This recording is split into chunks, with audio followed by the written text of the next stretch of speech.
Bonjour à toutes et à tous, bienvenue sur ma chaîne Dominua Crypto. Nous sommes le 11 novembre 2023, comme tous les jours on fait le tour de l'actualité. Nous sommes samedi aujourd'hui, on entame le week-end. J'espère que vous allez faire la fête, vous allez en profiter de voir votre famille, vos amis, vous détendre, vous vider la tête un peu si vous êtes dans la finance, pour pouvoir attaquer lundi en pleine forme. C'est très important ça, hein. Donc profitez un petit peu de ce week-end. Sinon, nous, on va parler, évidemment, on va faire un résumé du marché trading, on va parler de FTX, on va parler d'autres sociétés, comme Allnote, on va parler de DeFi Raft, de JP Morgan et de la fièvre des ETF. Bitcoin, évidemment, toujours, en ce moment, c'est ce qui nous tient, c'est ce qui fait aussi avancer notre système. En ce moment, on a un BTC qui est à 37 000, un ETH, $2 000. Quoi de rêver de mieux dans les médias? Et évidemment, si on rêve à des sommets beaucoup plus hauts, ça viendra doucement, ne soyez pas trop pressés quand même, sinon quand on va trop vite, on redescend très rapidement juste après, donc il faut faire très attention à tout ça. On a dans le marché secondaire, on va dire pas le marché secondaire, mais les altcoins, à partir de l'ETH jusqu'à toutes les autres crypto-monnaies, petit retour en arrière, ce qui est un peu normal, puisque comme je viens de vous le dire, quand ça monte fort, attention, à un moment donné, ça redescend. Ça ne veut pas dire que ça ne va pas remonter après, hein. Ça veut dire justement que ça retrace et on suit tout ça ensemble, évidemment. Calendrier économique, la semaine prochaine, on aura pas mal de news, évidemment. On verra ça au fur et à mesure. Pour les traders, c'est très important. Pour tous ceux qui ne sont pas traders, on se dit toujours que ça ne sert à rien, mais si, en réalité, ça sert parce que ça vous donne l'ambiance d'une économie, à savoir comment ça peut se passer dans les mois à venir. Donc parfois, il vaut mieux attendre avant de faire quoi que ce soit, puisque si on se dit demain, dans un mois, ça va être pire, pourquoi aller se mouiller à un moment donné où, sincèrement, on est déjà à se dire ça va aller mieux dans 2 mois après. Ça nous a aidé dans le passé, justement. On a vu quand un marché tombait, que moi je disais à tout le monde, attendez, parce que voilà, on a un marché qui tombait. Il y a eu des moments où je vous disais sur mes vidéos, justement, là, on est à des moments où on peut racheter. Je vous l'ai dit plusieurs fois, je ne vais pas revenir dessus, mais c'est très important d'essayer de comprendre ça. C'est pour ça qu'on doit apprendre à lire les graphiques, mes amis. Allez, j'avance maintenant. On va parler de notre ami. On n'a que des amis, évidemment, dans cet écosystème de finance. On déteste personne, on aime bien les gens, chacun fait son boulot. Après, chacun choisit son camp.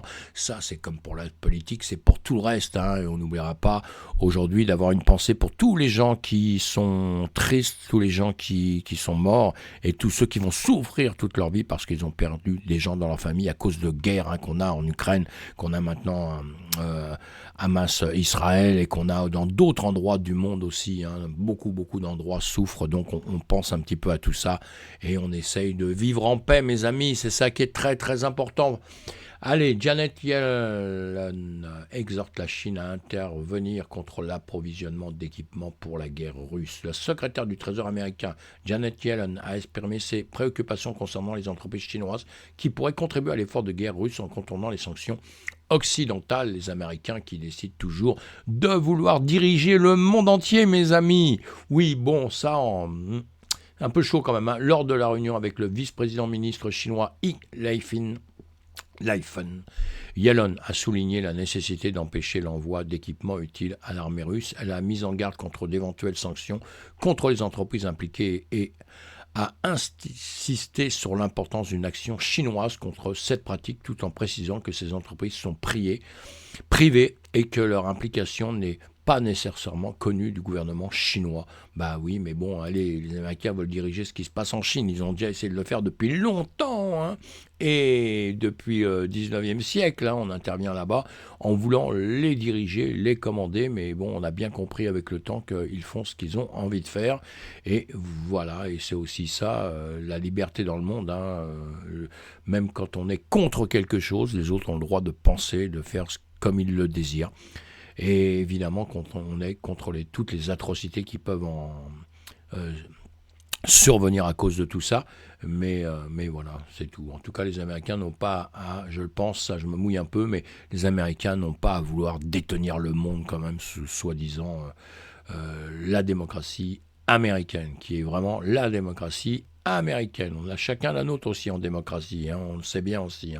Mais enfin bon, allez, on n'est pas là pour faire de la politique, on est là pour voir un petit peu ce qui se passe dans le monde. Donc je vais continuer. Résumé, Moody's a modifié la perspective de la notation de crédit des États-Unis de négatif à stable, tout en maintenant la note AA Ah, cette décision reflète un grand A et deux petits A.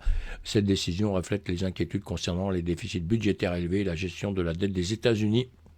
Les experts financiers et politiques ont réagi diversement, soulignant des préoccupations liées à la gouvernance, à la politique fiscale et aux implications pour les marchés internationaux. La décision de Moody's soulève des questions sur la viabilité budgétaire à long terme des États-Unis. Vous voyez, ils donnent beaucoup de leçons aux autres, mais ils ont du mal à faire les choses en ordre dans les médias, hein, surtout dans un contexte de dette publique importante et de déficit croissant. Les commentaires des experts reflètent une préoccupation générale quant à la capacité du gouvernement à gérer efficacement sa dette et à maintenir la confiance des investisseurs. La décision, tout ça, ce sont des Américains qui parlent aux Américains, hein, on est bien d'accord. La décision intervient dans un contexte de tension politique croissante et des débats sur la gouvernance fiscale mettant en lumière la complexité des enjeux économiques auxquels les États-Unis sont confrontés. Cette situation pourrait influencer la perspective du risque souverain américain et avoir des répercussions sur les marchés financiers mondiaux, notamment en ce qui concerne la liquidité et la stabilité des investissements en dette américaine. Voilà, mes amis, hein, petit résumé de ce qui se passe en ce moment. Et donc là, on voit, on vous dit ce que je vous présente et on va passer tout de suite à autre chose. Les marchés obligataires menacent la reprise des actions américaines. Et oui, les analystes mettent en garde contre l'impact de la volatilité persistante du marché obligataire sur les perspectives de reprise des actions américaines malgré une baisse récente de l'indice VIX de Wall Street. L'indice MOVE qui mesure la volatilité anticipée sur le marché obligataire reste élevé. Cette situation suggère que les rendements du Trésor pourraient reprendre leur hausse, ce qui pèserait sur les actions. On n'a pas terminé tout ça. La relation étroite entre les actions et les obligations ces derniers mois souligne la dépendance du marché boursier à l'égard des mouvements du marché obligataire. La divergence entre l'indice VIX et l'indice MOVE est particulièrement préoccupante pour les investisseurs car une hausse des rendement obligataire peut entraîner une pression à la baisse sur les actions. Les taux d'intérêt étant considérés comme la base de la maison pour les marchés financiers, leur instabilité peut entraîner une incertitude significative sur les marchés boursiers. Cette situation met en évidence l'importance des taux d'intérêt dans l'évaluation des risques d'investissement et dans la prise de décision stratégique pour les investisseurs. La vigilance est donc de mise pour les investisseurs qui cherchent à naviguer dans cet environnement complexe et interconnectés et surtout avec beaucoup d'incertitudes, mes amis. Hein. Donc on est prudent, nous sommes prudents en ce moment, évidemment. Singapour se trouve. Alors, un petit résumé pour le pétrole. On parle énormément de pétrole, hein, vous le savez bien. Hein. Et Singapour se trouve dans une position complexe, jonglant dans ses relations commerciales et géopolitiques avec les États-Unis et la Chine. Toujours ce problème, États-Unis-Chine. Les deux, j'allais dire des compères. Non, pas des compères. Des ennemis. Non, pas des ennemis. Allez, on essaye d'être le moins ennemi possible entre les États-Unis et la Chine, et pourtant, je pense que ce sont deux grands ennemis actuellement sur lesquels il faut compter pour un avenir peut-être incertain. En tant que plaque tournante majeure du commerce du pétrole, Singapour gère des millions de barils de pétrole tout en essayant de maintenir des relations équilibrées avec ses deux partenaires. La situation se complique avec l'utilisation de la flotte noire pour contourner la restriction américaine et européenne, mettant en lumière les défis que Singapour doit relever pour équilibrer ses intérêts économiques et ses alliances géopolitiques. On voit bien que tout ce qu'on vient de dire, justement, tout ça, on est sur une corde raide un petit peu, hein, avec les pays qui essayent de s'entendre, sournoisement parfois, mais pour essayer d'équilibrer un petit peu pour que tout ne s'envenime pas. Singapour, en tant que petit État avec peu de ressources naturelles, dépend fortement du commerce international pour maintenir son économie florissante. La cité-État a habilement navigué dans les eaux complexes de la diplomatie internationale, en particulier dans ses relations avec les États-Unis et la Chine. Cependant, l'émergence de la flotte noire et la seconde croissance de pétrole de la Chine, contrée par les désirs des États-Unis de limiter les revenus de la Russie, mettent Singapour dans une situation délicate. La capacité de Singapour à imposer ses propres sanctions tout en permettant à l'industrie pétrolière de se conformer aux restrictions occidentales démontre son habileté à naviguer dans les situations géopolitiques complexe. Vous vous rendez compte qu'actuellement, on doit faire plaisir entre la Russie, la Chine, pas se fâcher avec l'un pour ne pas non plus se fâcher avec l'autre, évidemment. Donc c'est très compliqué. Cette approche équilibrée est essentielle pour maintenir sa position en tant que centre économique mondial, tout en conservant les relations solides avec les plus grandes puissances mondiales. Oui, on a bien vu que tout ça, c'est un bordel pas possible et qu'on essaye de maintenir quelque part une paix mondiale avec tout ce qui se passe autour, entre l'Ukraine, justement, le Hamas, la Palestine, entre des mondes qui sont qui sont fragiles, qui sont fragilisés avec le temps, et où on essaye de trouver un équilibre dans tout ça. Et c'est pas du tout évident. Et si je vous raconte tout ça, c'est pourquoi? C'est parce que ça joue énormément sur un marché financier mondial qui peut se retrouver dans une situation complexe où on pourrait d'un seul coup reperdre le sourire qu'on a actuellement, mes amis.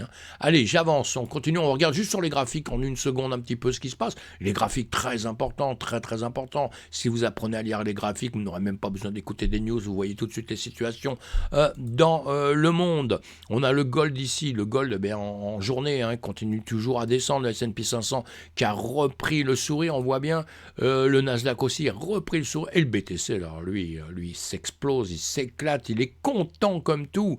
Et ce qu'il y a de super bien, c'est que bientôt, en finance, on ne pourra plus se passer du BTC. On ne pourra plus se passer du BTC. Même ceux qui n'aiment pas ça et qu'on dit berque pendant longtemps, eh bien, il est là, il continue d'être là, et évidemment. Et bientôt, on le mettra à la page comme on le surveillera. Enfin, nous, on le surveille déjà, ceux qui sont dedans depuis longtemps, et les traders, tout ça, maintenant, ça y est, commence à... mais je parle du grand public. Eh bien, pareil, donc le Nikkei, on voit en train de monter, tout ça. Ceci, une bougie... une petite bougie rouge là, et notre gold on l'a vu déjà, et le DAX, l'indice 440. On n'oublie pas que les marchés sont fermés. Vous faites la même chose là, à mon avis, on écoute un peu les news pour être au courant de ce qui se passe, et après on va se reposer, on va attendre comme eux, on va attendre lundi que ça se passe. On n'oublie pas non plus que quand même que le BTC, lui, travaille jour et nuit, il n'arrête jamais. Allez, index 440, on a vu que les marchés se terminaient quand même relativement en hausse, ils ont le nez vers le haut, ils n'ont pas le nez vers le bas, donc tout va bien. Notre cher BTC, rapidement là, il y a encore des news à vous donner après, c'est pour ça que je dis il faut que j'aille quand même relativement vite. On a dépassé cette zone que je vous disais il y a quelques temps ici, cette timeline qui était ici, on l'a cassée, donc là on est très très bien dans cette zone là. Attention quand même peut-être au petit retour, je vous parle de ça tous les jours, on verra ça sur d'autres news. Et sinon, FTX, notre ami, non, c'est pas notre ami lui, notre ennemi, l'ennemi de la crypto-monnaie, FTX, qui sera peut-être aussi, vous savez, les choses changent, qui sera peut-être dans quelques temps votre ami, puisque on veut le remettre en place, le faire avancer, etc.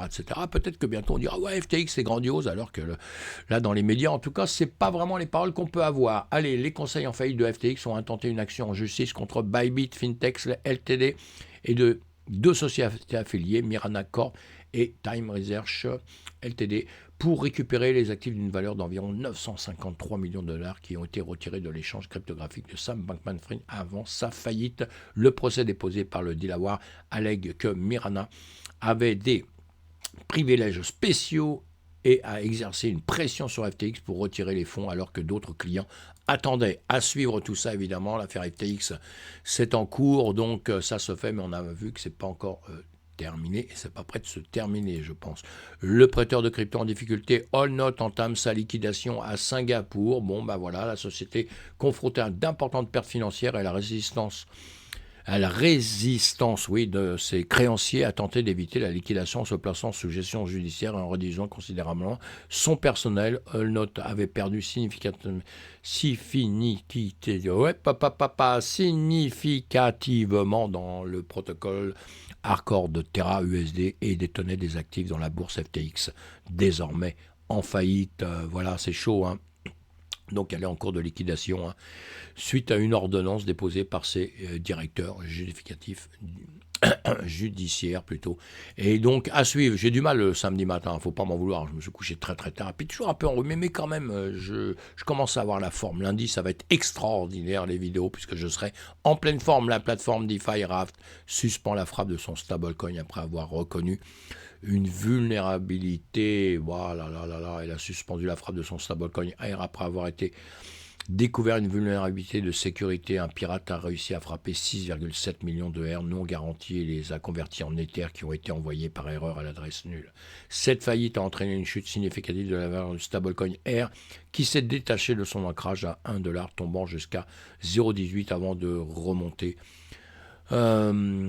Partiellement, on en a parlé il n'y a pas longtemps. Vous voyez que les news c'est très important, hein, puisqu'on sait quand ça arrive, on sait quand ça progresse, on sait quand ça avance, et on sait aussi quand il y a des difficultés et des risques, hein. On essaye de savoir ça le plus tôt possible. Allez, à suivre évidemment. JP Morgan, alors, il a lancé une nouvelle fonctionnalité de paiement programmable à travers sa plateforme basée sur la blockchain JPM Coin. Cette fonctionnalité destinée aux clients institutionnels automatisera les transactions en fonction de règles prédéfinies, offrant des avantages en termes de rapidité et d'efficacité. CMNAG a été le premier à tester ces paiements programmables et d'autres entreprises comme FedEx et Gargil devraient suivre, bien que JP Coin gère actuellement 1 milliard de dollars de transactions quotidiennes, mes amis, il reste petit par rapport au volume traité sur les plateformes traditionnelles de JP Morgan. Et oui, mais ça vient.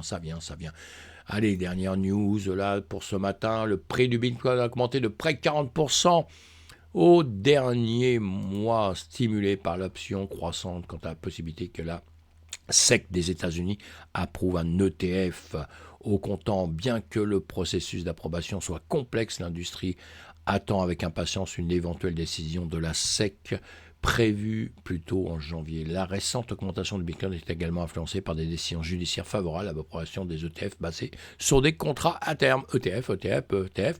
On ne vit que par des ETF, mais bon, les ETF, c'est le marché traditionnel, hein, qui s'implique plus avec le BTC, puisqu'ils ont compris qu'il y avait une grosse clientèle et justement qu'on pouvait faire tirer du bénéfice là-dessus. Mais encore une fois, quand vous achetez de l'ETF, quand vous aurez des ETF Bitcoin, que ce soit n'importe lesquels, il y a plusieurs sortes d'ETF, mais quand vous aurez un ETF Bitcoin, vous ne possédez pas le Bitcoin, hein, attention. Hein. Donc voilà, allez, à suivre de près, mes amis. En tout cas, on est assez content. Hein, pourquoi ce BTC à 36 000, presque 37 000 et l'ETH à plus de 2 000. Donc, nous sommes ravis. Pensez à vous abonner à ma chaîne, pensez à cliquer sur le pouce, ça me fait toujours plaisir, et pensez à mettre des commentaires. Et on se retrouve évidemment sur une autre vidéo très rapidement. Bye bye, passez un bon week-end.